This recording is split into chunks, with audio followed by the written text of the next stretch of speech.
Tales from the 1001 Nights. Copyright Black Cat Publishing.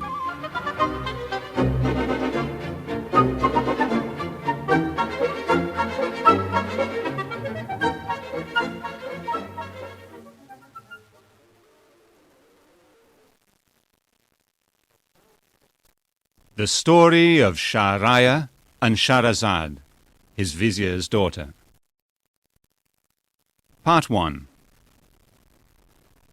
There were once two kings called Shahraya and Shahzaman. They were brothers. Shahraya was an important king. He ruled all of Persia, India, and China. Shahzaman, his younger brother, was the king of Samarkand. One day, Shahraya said to his vizier, "I'd like to see my brother. Go to his palace in Samarkand and invite him to India." The vizier, who had two daughters, Shahrazad and Dinazad, made preparations for his long journey. He and his servants travelled day and night. When they arrived in Samarkand, the king greeted the vizier warmly. "Welcome to Samarkand," he said. "Tell me, how is my brother?" "He is well, your majesty, but he'd like to see you again. He told me to invite you to India." "I'll prepare for the journey immediately," said the king. "You and your servants can put your tents in the big field outside the city walls. Wait for me there." One evening, 10 days later, Shahzaman arrived at the vizier's camp. "We'll start our journey early tomorrow morning," he told the vizier, and then he went to bed. At midnight, the vizier received a visit from the king. "I'd like to say goodbye to my wife one more time," he said. "I'm going to return to the city." Shahzaman rode back to the palace and went straight to his wife's bedroom and opened the door. She was there in bed, but she wasn't alone. She was with one of the kitchen boys. Shahzaman was very angry. He took out his sword and killed both of them. Then he returned to the camp. The next day, the king, the vizier, and all their servants left Samarkand. They travelled for many days and nights. Finally, they arrived at the royal palace in India. Shahraya came out to greet his brother. He was very happy to see him again. He gave him clean clothes, food, and drink. He gave him a palace to stay in. "That palace will be your home here," he said. "but you must come and see me every day." The two brothers spent the days pleasantly. They talked, played chess, and walked in the gardens. But Shahzaman thought about his wife all the time. He was very sad. He stopped eating. He became thin and pale. His brother was worried. "Perhaps he wants to go home," he thought. "I'll send him back soon." One morning, Shahraya said, "I'm going hunting in the forest, brother. I'll be away for 10 days. Would you like to come with me before you go back to Samarkand?" "Thank you, brother, but I'm tired. You go, I'll stay here," replied Shahzaman. He sat at his bedroom window all day. He thought about his wife and felt sad. He could see the garden of his brother's palace from his window. It was very beautiful. There were trees and flowers. There were peacocks. There was a fountain. There were also two people in the garden that day, a man and a woman. They were kissing and laughing. Shahzaman looked at them carefully. The woman was his brother's wife, and the man was one of her slaves. Shahzaman was very surprised. He thought, "My brother's more important than me, but he's unlucky with his wife too." And he began to feel better. He started eating again. Part 2. When Shahryar came back from hunting and saw his brother, he said, "You are well now, brother. I am happy. Tell me, why were you so sad before?" Shah Zaman told him about his own wife and the kitchen boy. Then he told Shahryar about his wife and her slave. Shahryar loved his wife very much.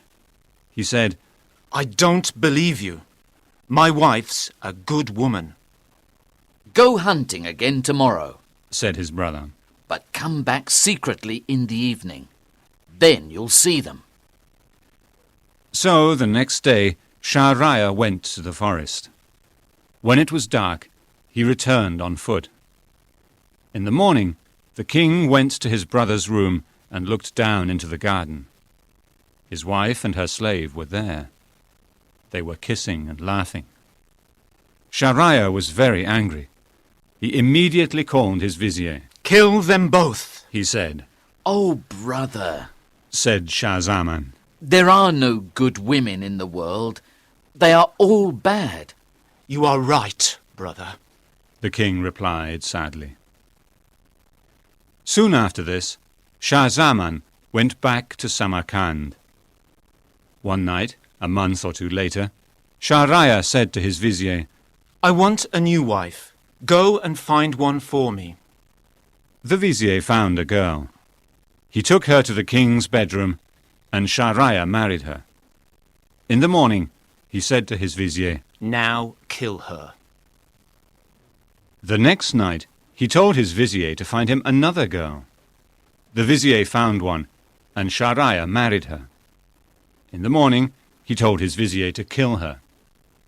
Every night, the king married a different girl, and in the morning, his vizier killed her. The people in the kingdom became very angry with the king. They didn't like losing their daughters. One day, Shahrazad, the vizier's daughter, said, "Father, I'd like to marry the king. I want to try to help our people." She was a very intelligent girl. She read and studied a lot and knew many things. But when her father heard this, he was angry. "You silly girl. The king will spend one night with you, and then, in the morning, I'll have to kill you." "I want to help our people, Father. Shahrazad said, I have a plan. Please, take me to the king." The vizier was sad, but he took her to the king. Later that night, when the king and Shahrazad were in bed, she started crying. "Why are you crying?" Asked the king. "I'd like to see my sister one more time before I die," she said. So the king sent for her sister, Dinazad. When she arrived, she went and sat next to Shahrazad and said, "Sister, tell me a story, please. The night will pass more pleasantly." Shahrazad began to tell a story. Dinazad listened. The king wasn't tired, so he listened too. She told one story and started another one. But when she saw the first light of morning through the window, she stopped. "I must know the end of that story," said the king. "You must finish it tomorrow." So her father didn't have to kill her in the morning. The next night, Shahrazad finished the story and started another one. She continued to tell the king's stories for 1,001 nights. During this time, they had 3 children. Then one day, the king said, "You are a good and intelligent woman, Shahrazad. I will never kill you. You will be my queen." And they lived happily together for the rest of their lives. The Enchanted Horse. Part 1. It was New Year in the city of Shiraz in Persia. The city square was full of people. The king and his family were there too. There was music and dancing. There were fire eaters and snake charmers. And of course, there was a lot of delicious food and drink. Suddenly, an Indian man appeared in front of the king. He had a beautiful horse with him. It was made of black wood. The Indian spoke to the king. Your Majesty, this is a very special horse. Really? Said the king. Why is it special? What can it do? It can fly, Your Majesty. When I press this little button on its neck, it flies up into the air and takes me where I want to go. Your horse is certainly a very special horse, said the king. I'd like to have it for myself. I'll sell it to you, Your Majesty. And what's the price? Asked the king. Your daughter. I want to marry your daughter, replied the Indian. That's a very high price for a horse. It isn't a high price for a horse that can fly, Your Majesty. Try it, and you'll see for yourself. Let my son Prince Firuz try the horse, said the king. Prince Firuz immediately jumped on the horse's back and pressed the button on its neck. The horse flew up into the air, into the clouds, and disappeared. The king was very angry. Where is my son? He shouted. Bring him back. I can't, replied the Indian. The king ordered his guards to put the Indian in prison. My guards will kill you if Prince Firuz isn't back in 3 months, he said. Meanwhile, the horse and the prince flew higher and higher. The prince was happy. He enjoyed flying on the horse. Then it began to get dark. It's late, he thought. I must land. He looked carefully at the horse's neck and saw another little button. He pressed it, and the horse landed on the terrace of a beautiful white palace. He got off and looked around him. There was a small door in the corner of the terrace. He opened it and saw some stairs. He went down them and into a long hall with many doors. There was a light under one of them, so he opened it. 6 guards were asleep on the floor. The light was coming from a lamp in another room behind a curtain. Prince Firuz moved the curtain and looked in. He saw a big sofa and some women asleep around it. On the sofa there was a very beautiful girl. Prince Firuz touched her arm gently, and she opened her eyes. Don't be afraid, he said. I'm the son of the King of Persia. I don't want to hurt you. I'm lost and in danger. I'm the daughter of the Sultan of Bengal, said the princess. Don't worry, you're safe in my palace. Then she called one of her maids and said to her, Give the prince some food and a bed. We'll talk in the morning. The princess thought about the handsome young prince all night. The next morning she put on her most beautiful dress and finest jewels and went out into the garden. Prince Firuz was there. He told her his story. Dear princess, I must return home to my father, he said. He doesn't know that I'm here.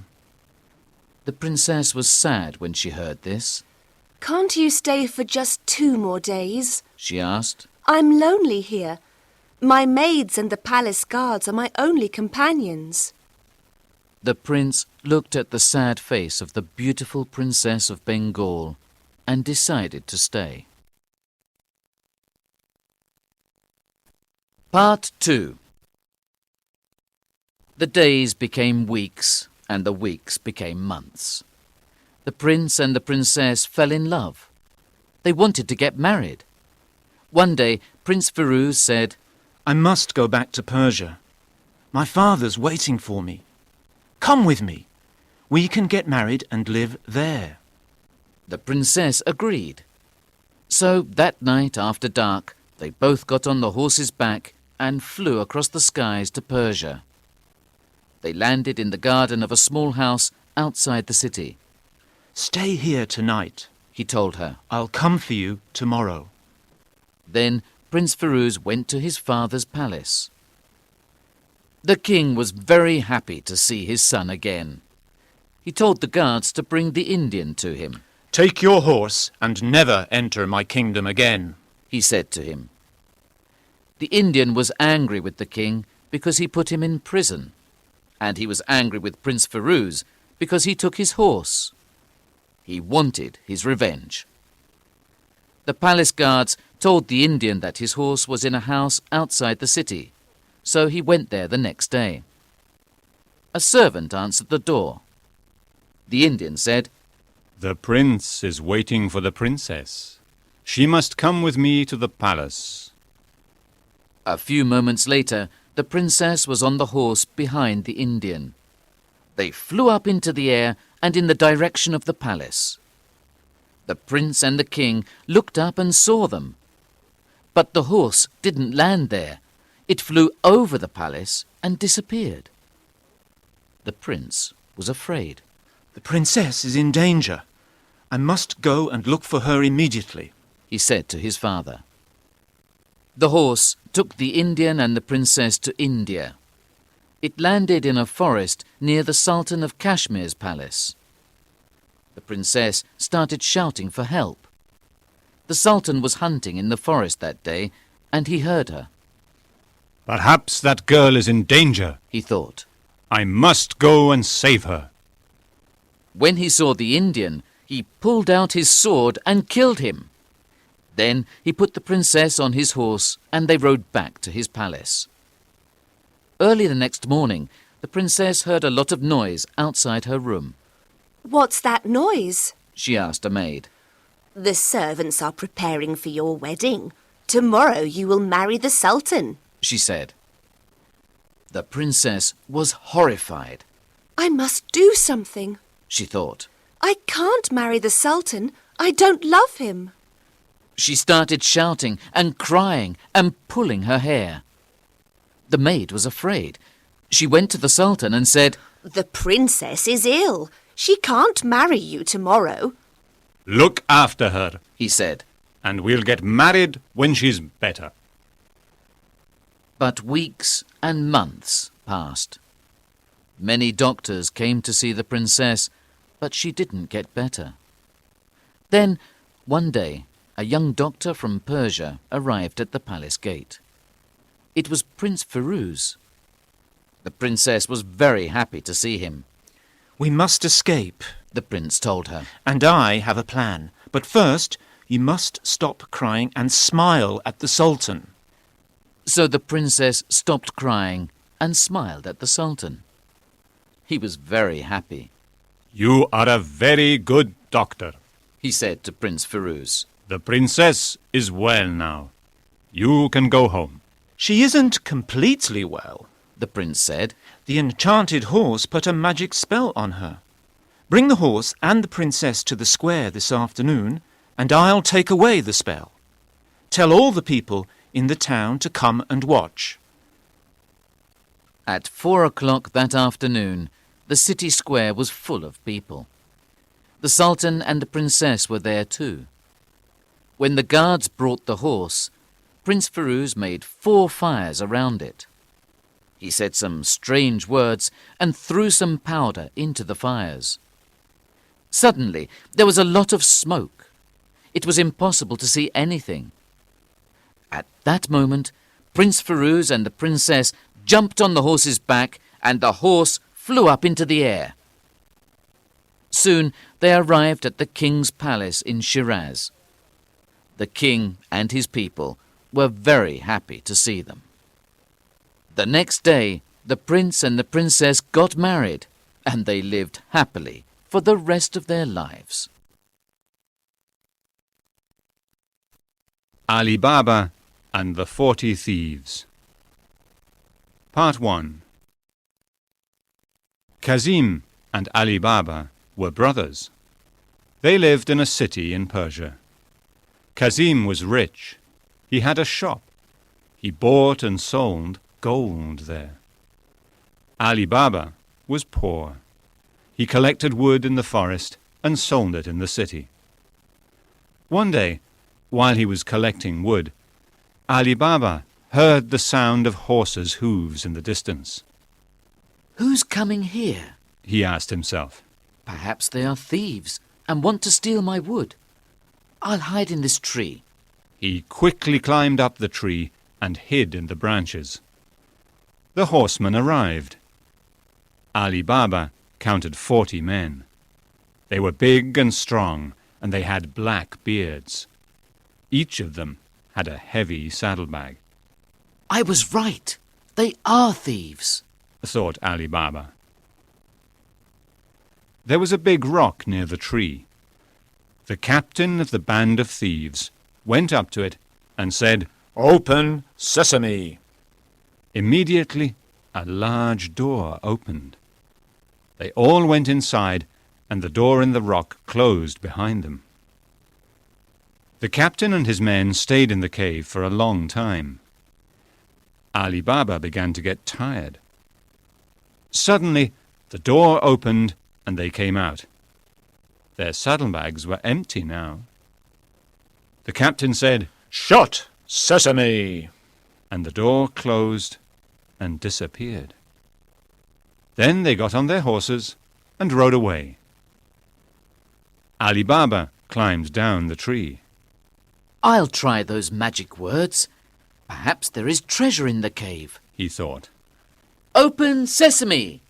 He said, and the door in the rock opened. It wasn't very dark inside the cave, so he could see well. There were bags of precious jewels, rubies, sapphires, and emeralds. There were beautiful carpets and silk cloth. There were chests full of gold and silver coins. Ali Baba went back to his donkeys, took his bags, and went inside the cave. He filled his bags as quickly as he could with coins. Then he hid them under some wood on his donkeys. Shut, sesame! He said, and the door closed. When he arrived home and showed his wife the gold coins, her eyes became as big as dinner plates. She started counting them. Stupid woman, said Ali Baba. Go and get the scales from your sister-in-law. We must weigh them. There are too many to count. Ali Baba's wife went to Kazim's house and asked for the scales. Her sister-in-law was surprised. Ali Baba is a poor man, she thought. What does he want to weigh? Before giving the scales to Ali Baba's wife, she took the cup and put some wax on the bottom of it. When Ali Baba's wife brought the scales back the next day, her sister-in-law looked at the cup carefully. There was a gold coin sticking to the wax. That evening, she said to her husband, You think you are rich, but Ali Baba has more gold than you. He doesn't count his money, he weighs it. Kazim didn't sleep that night. He thought about his brother's gold. The next morning, he went to Ali Baba's house and showed him the gold coin. He said, "Brother, you say you are poor, but I know that you weigh your gold. My wife found this coin in the cup of the scales. Where did you get it?" Ali Baba was an honest man, so he told Kazim about the cave in the forest. When he heard about the treasure, Kazim wanted some of the gold too. Without saying anything to his wife or Ali Baba, he took 10 donkeys, each with 2 bags, and went to the forest. He found the rock and said the magic words. "Open, sesame!" The door opened. He went inside the cave and immediately started filling his bags with coins and jewels. While he was filling the last bag, he heard the sound of horses' hooves outside. "The thieves!" he thought. "What shall I do? They'll kill me. Where can I hide?" He looked around the cave, but at that moment the door opened and the captain came in. Kazim tried to escape, but the captain caught him and killed him with his sword. Perhaps other people know about the cave. We'll leave his body here as a warning to them. said the captain. He cut Kazim's body into 4 pieces and put them around the door of the cave. Then, after putting the gold and silver back in the chests, the captain and the thieves left. Part 2. Kazim's wife was worried about her husband. He was late for dinner. She went to see Ali Baba. Brother-in-law, She said, I'm worried about Kazim. He's very late. Please go and find him. Tell him that I'm waiting to serve dinner. Ali Baba knew that his brother liked gold. He thought, Perhaps Kazim is in the cave. I'll go there first. when he opened the door of the cave and saw the pieces of his brother's body around the door, he was afraid. The thieves will kill me next. He thought. I must get out of here quickly. Before he left, he filled his bags with gold and put them on his donkeys. Then he put Kazim's body in another bag and rode back to his sister-in-law's house. One of Kazim's slaves opened the door. Her name was Morjana. Ali Baba gave her the bag with Kazim's body and some instructions about the funeral. Then he went to see his sister-in-law. She cried when she heard that her husband was dead. Sister-in-law, He said, we're in danger. Nobody must know how Kazim died. It must be a secret. Then he told her about the treasure and the thieves. Don't worry. He said, I'm rich now. I'll marry you and look after you. My wife and I will come and live in this house. When Kazim's wife heard this, she stopped crying. Morjana was a clever girl. She understood Ali Baba's instructions about Kazim's funeral, and she knew what to do. She went to see Baba Mustafa, the shoemaker, in the market. She gave him a gold coin and said, I have a special job for you, Baba Mustafa. Cover your eyes with this cloth and come with me. He was a poor man, so he took the coin and covered his eyes. Morjana took him through the streets of Baghdad to Kazim's house. When he took off the cloth, he was in a dark room. Sew those pieces together again. She said to him, and pointed to the 4 pieces of Kazim's body on a table. Then make a bag for the body. Mustafa worked all day. When the body was in the bag, Morjana gave Mustafa another gold coin, covered his eyes, and took him back to his shop.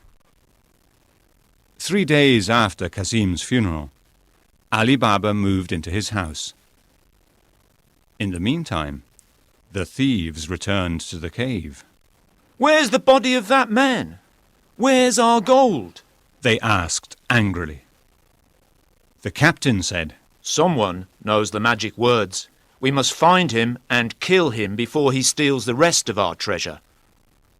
He told his best man to dress himself as a merchant and go to the city. Come back when you find the man who knows the magic words, He said. It was early morning and still dark when the thief arrived in the market square. Only Mustafa was awake. He was sewing shoes outside his shop. How can you see to sew? Asked the thief. It's dark. I am old, but my eyes are still good. Replied Mustafa. Yesterday, I sewed 4 pieces of a body together in a dark room. Take me to that house, and I'll give you these gold coins. Said the thief. Mustafa put the coins in his pocket. Follow me. He said. He had a good memory, so it wasn't difficult for him to remember the way. When they arrived at Ali Baba's house, the thief took out a piece of white chalk and put a cross on the door. Then he thanked Mustafa and rode back to the forest. Morjana returned home from the market. She was surprised to see the cross on the door. Perhaps someone wants to hurt my master. she thought, and she put a white cross on all the other doors in the street. When the captain arrived and saw that there were white crosses on all the doors, he was angry. He rode back to the forest and killed his best man. The next day, he sent his second best man to Mustafa. This time, the thief put a red cross on the door. Morgiana saw the cross and put red crosses on all the other doors.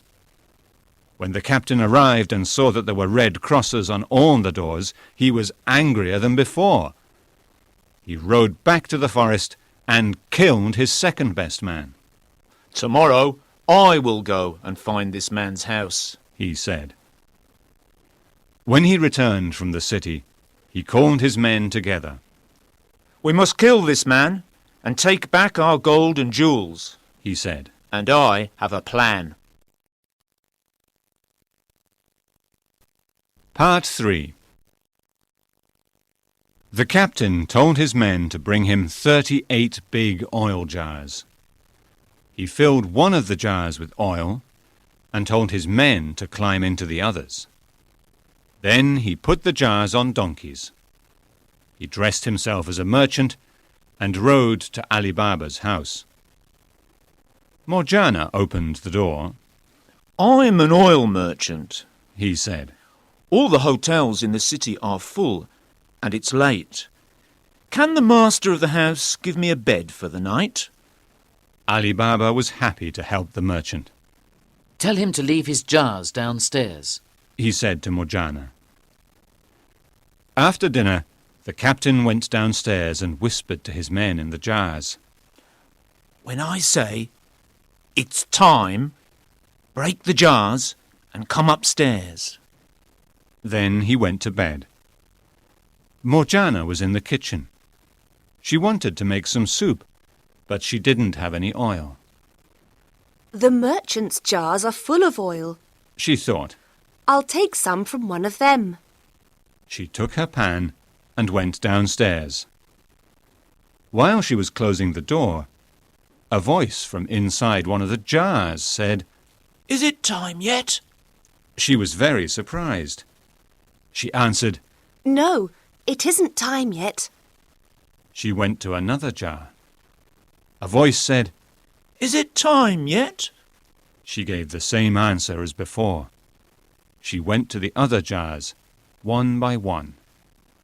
She heard the same question from inside each one, and she gave the same answer. Only one jar didn't speak. She opened it. It was full of oil. She filled her pan and went back upstairs. The merchant wants to kill my master. She thought. I must do something. She heated the oil on the fire until it was very hot. Then she went downstairs and poured some of the boiling oil into each of the jars. Now we are all safe and I can sleep in peace. Morgiana said to herself. At midnight, the captain came downstairs. "It's time," he whispered. Nothing happened. He opened one of the jars and looked inside. He was horrified. He looked inside the other jars. All his men were dead, boiled in oil. "Ali Baba is a dangerous man," he thought, and he ran back to the forest. Ali Baba saw the jars the next day and asked Morgiana. Why are the merchant's jars still here? Morgiana showed him the bodies in the jars. Well done! You are a very clever girl, Ali Baba said. Many months passed. The captain changed his name to Khawaja Hussein and bought a shop in the market square. He sold the cloth and carpets from the cave. He became friends with the other shopkeepers. One of them was a young man. One day, Ali Baba visited the young man's shop. The captain saw him. Later, he asked his young friend, "Who was that man in your shop today?" That was my father, Ali Baba. The boy replied. The captain was surprised. That's interesting. He thought. He still wanted to kill Ali Baba. Some weeks after that, Ali Baba's son went to his father and said, Father, I would like to invite my friend Khawaja Hussain to dinner tomorrow. Of course, replied Ali Baba. I'll ask Morjana to make something special to eat. The next evening, the captain arrived at Ali Baba's house. When Morjana saw him, she said to herself, This is the merchant who wanted to kill my master. He has another plot. I must do something. She served dinner, and then she put on a very beautiful dress. She went to the cook and said, Tonight I'm going to dance for our master's guest, and you're going to play the tambourine for me. Come, let's go to them now. Morjana danced some beautiful dances. The last one was very exciting. She had a dagger in her hand. After this dance, Morjana took the tambourine from the cook and went to the men. Both Ali Baba and his son put a gold coin in it. Then she went to the captain. He put his hand in his pocket to take out some money. But just at that moment, Morjana took her dagger and plunged it into his heart. He fell to the floor, dead. Ali Baba was shocked. Morjana, why did you do that? He said. He was the captain of the band of thieves, and he wanted to kill you. She replied.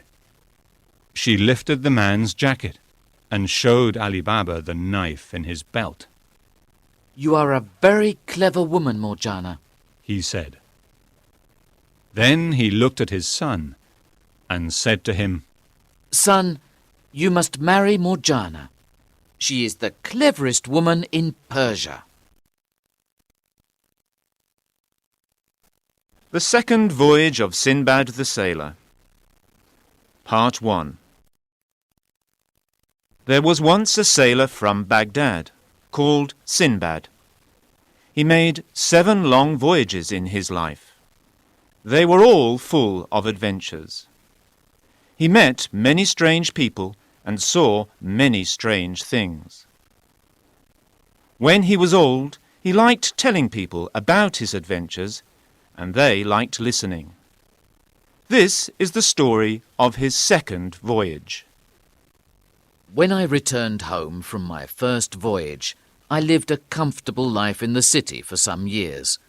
Then I began to get bored. I dreamt of sailing the seas again. I wanted new adventures. One morning, I packed my chest and travelled to the port of Basra. There was a good, strong ship in the harbour, and it was ready to sail. I got on it. We travelled from port to port and from island to island.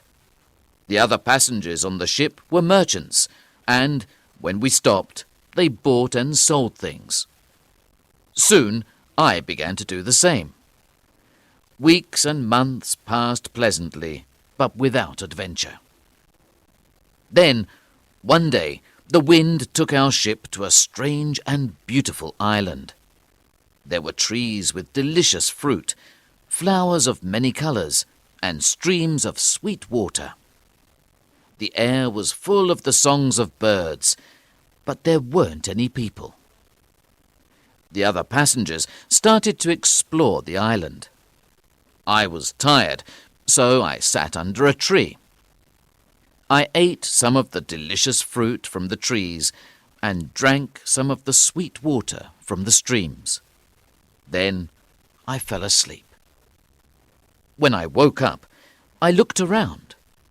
I was alone on the island. I looked out to sea and saw my ship on the horizon. I began to feel afraid. "Oh, poor me," I said. "What shall I do now?"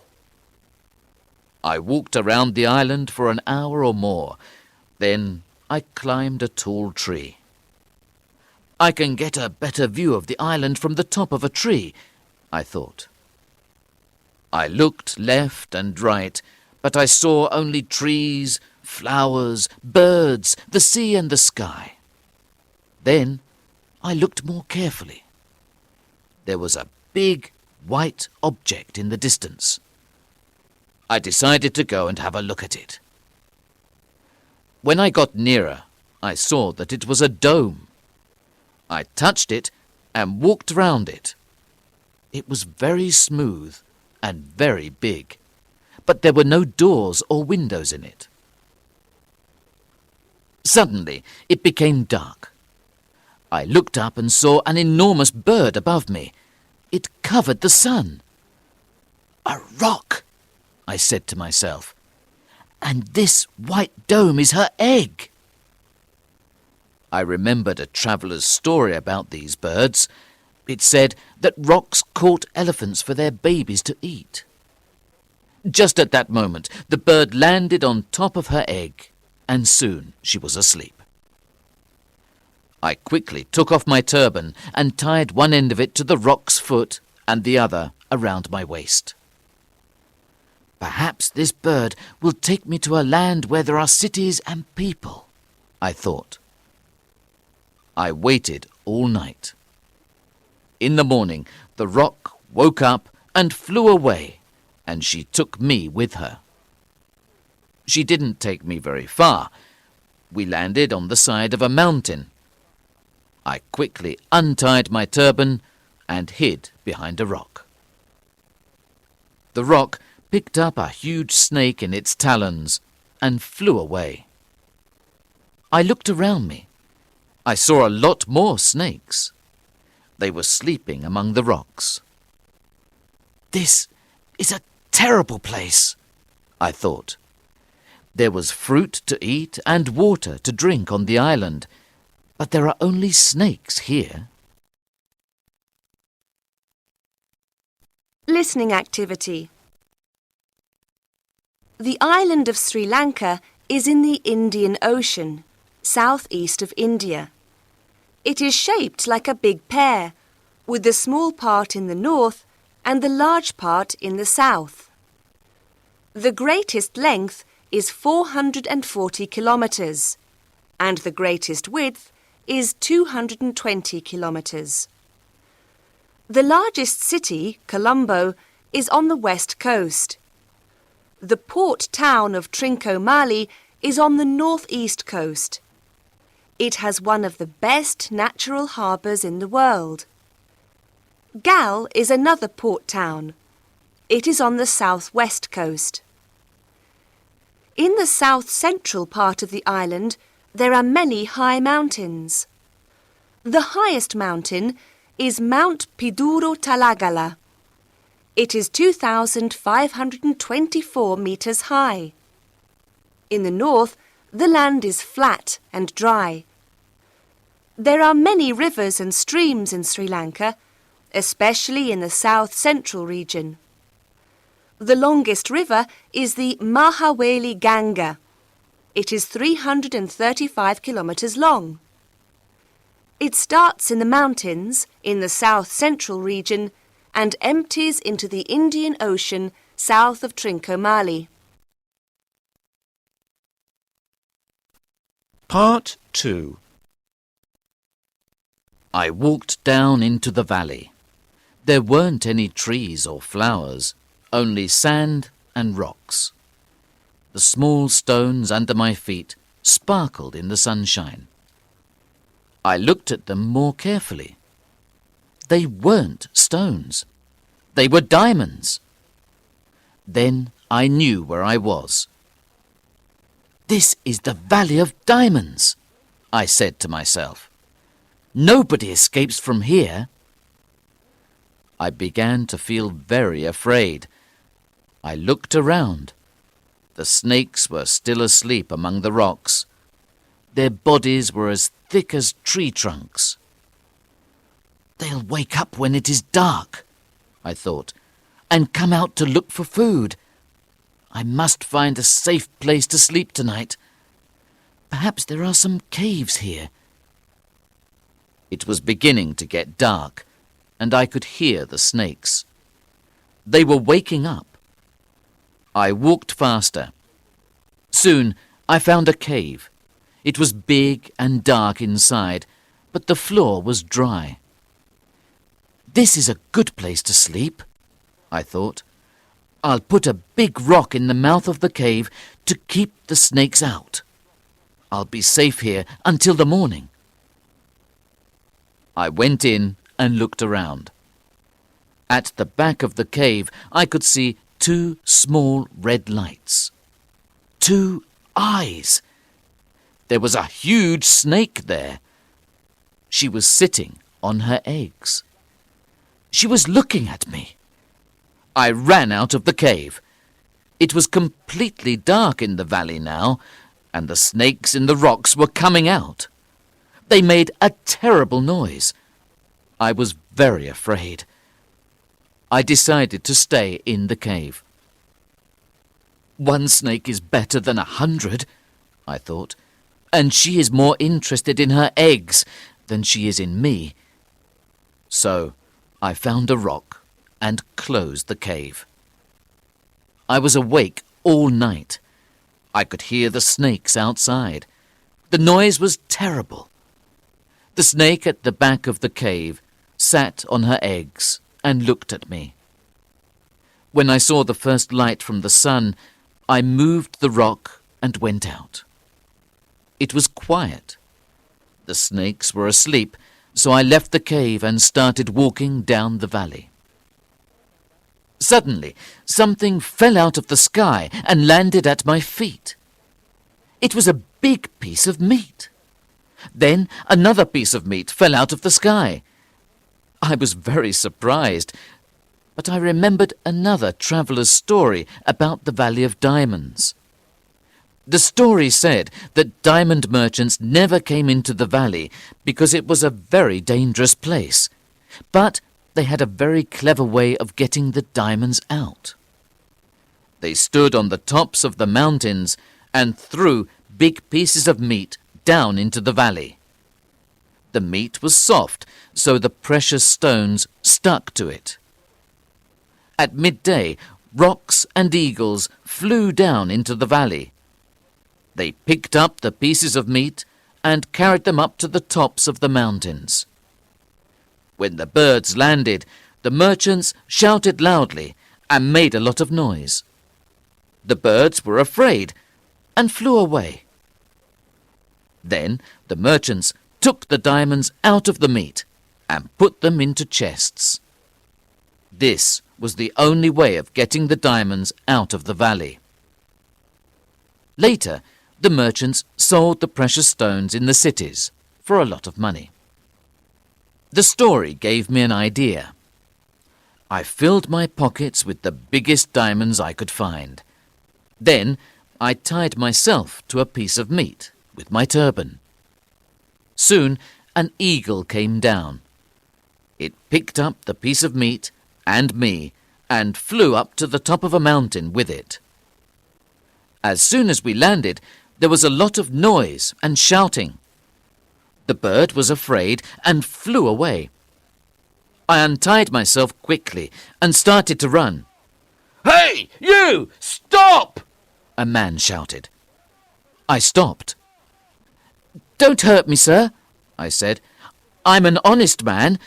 I don't want your diamonds." I took 3 big diamonds out of my pocket. "Look," I said. "Take these. I picked them up in the valley." And I gave him the stones. The man was very happy and thanked me. He took me to meet his friends. They were all diamond merchants. They gave me food and drink and listened to my story. One of them said, "You're the first man to escape from this valley." I travelled with them for many weeks. We visited many countries, and we had many adventures. I gave them diamonds, and they gave me food and drink. In one port, there was a ship that was going to Basra. I was tired of travelling, and I wanted to see my family again, so I got on it. From Basra, I travelled back to Baghdad. I was happy to be home again. I was a rich man. I gave many presents to my family and money to the poor people of the city. I enjoyed my comfortable life at home. But after a few years, I started to get bored. I wanted to travel the seas again and have new adventures. The Story of the Young King of the Black Islands. Part 1. When King Mahmud of the Black Islands died, his young son became king. A few weeks later, he married his cousin. The young king loved his wife very much, and he thought that she loved him. He was happy, but she was not a good wife, and she didn't love him. She also had magic powers. The king and the queen lived happily for 5 years. Then, one afternoon, the young king heard a conversation between 2 of his wife's maids. They didn't know that he was listening to them. It's sad that the Queen doesn't love the King, isn't it? One of them said. Yes, it is. The other maid replied. She's a bad woman. Every night she puts a sleeping potion in his wine. Then, when he is asleep, she goes out to meet her lover in the forest. The young king was horrified. He decided to watch his wife carefully. That night, he didn't drink his wine, so he wasn't asleep when the queen got out of bed and left the palace. He followed her to the forest. Her lover was there, and they kissed passionately. When the young king saw them together, he was very angry. He took out his sword and hit the man on the neck. The man fell to the ground. Then the young king ran back to the palace before the queen had time to see his face. The next morning, the queen came to his room. She was wearing black clothes, and she was crying. Husband, She said, I'm mourning my family. My father, my mother, and my 2 brothers are all dead. The young king said nothing. He knew that it was not true. The queen mourned for a year. At the end of this time, she built a black dome in the palace garden and filled it with precious carpets and paintings. Then she took her lover's body there. He wasn't dead, but he couldn't move or speak. She put him on a sofa in a dark room and built a beautiful fountain for him there. She went to see him every day and gave him soup and wine to drink. She cried all the time. 3 years passed. One day, the young king went to the dome to speak to his wife. She was crying as usual. He was very angry. I'm tired of your tears! He shouted, and he took out his sword. You are a bad woman! I know that you keep your lover here! Yes, I do. The queen replied. I love him, and I hate you. The king lifted his sword to kill her, but the queen put a magic spell on him before he could hit her.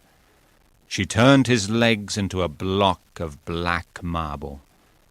He couldn't move. Then she turned the 4 islands into 4 mountains, the city into a lake, and the people in the city into fish. Part 2. After that, the queen visited the Black Dome every day. First she went to her husband and beat him 100 times with a whip. He cried and shouted loudly, but her heart was hard. Then she went to her lover. After giving him some soup and wine, she said, How are you today, my love? Speak to me. But he never moved, and he never spoke. Some years later, a king from a distant country travelled to the Black Islands. He went in the Black Dome and found the young king. when he heard his story. He felt very sorry for him. He promised to help him. I have a plan, he said. The next day, the king went to the room where the queen's lover was. He killed him with his sword and threw the body down a deep well. Then he lay down on the sofa. Soon the queen arrived.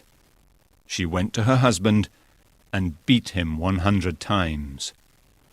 After that, she went to her lover's room. It was dark, so she couldn't see the man on the sofa very well. How are you today, my love? She said. Speak to me. The king answered, I'm very tired. When you beat your husband, he shouts very loudly, and I can't sleep. Take the spell off. I don't want to hear him any more. The queen was very happy to hear her lover's voice again. She said, I'll take the spell off immediately, my love. She went back to her husband's room and took a cup of water which she heated on a fire. Then she said some magic words and threw the water over the block of marble. Now you are free, she said. Go away from here and never come back. The young king jumped for joy, and the queen went back to her lover's room. My husband is free, she said. Are you better now, my love? The king answered, I'm still tired. Every night at midnight, the fish in the lake jump out of the water and cry and shout loudly. I can't sleep. Take the spell off. I don't want to hear them any more. The queen immediately ran to the lake and took the spell off. The fish became men, women, and children again, and the lake became a city. The queen went back to her lover's room and said, The people are free. Do you feel better now? Come here, said the king. come closer.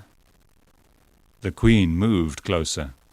Then the king suddenly jumped up and cut her body in half with his sword. The queen is dead, He said to the young king. and your city and your people are free.